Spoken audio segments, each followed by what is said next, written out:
There's something about a decorated table waiting to be filled with food and family. So, once upon a time we would have eaten on leaves. Oh, then there were things called trenchers, piece of hard bread that they would have put food on top of. And then the juices from like the meats or the roasted vegetables or whatever it may have been would have soaked into the bread and you could have eaten at least part of the bread. Sustainable, that as our society evolved, so did our plates. We didn't just have a dinner plate, we had a charger, which was that was the bigger plate. And then we had plates on top of that, and other plates would get added on the side or around with all the different forks and plates and stuff. So over time that evolved to be kind of a condensed aesthetic of what we could manage, because we couldn't manage all those bits and pieces every night. Nope.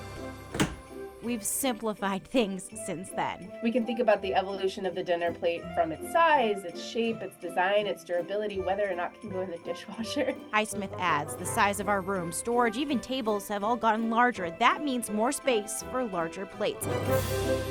No one understands that more than the executive director of Roycroft Campus, Kurt Moranto. You look at an original dinner plate, and if you look, you can see that how sloped the plate is and how small your service area was.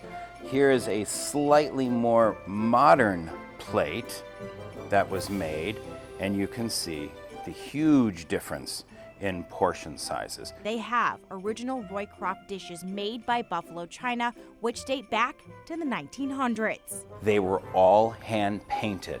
They were hand glazed. Everything was done right here. Every plate was different, unlike now. This was very utilitarian. So it wasn't meant to be this fine, beautiful, perfect, piece. From fruit bowls to teacups and platters, you get a glimpse back in time. And from size to colors, here are 90 years stacked up.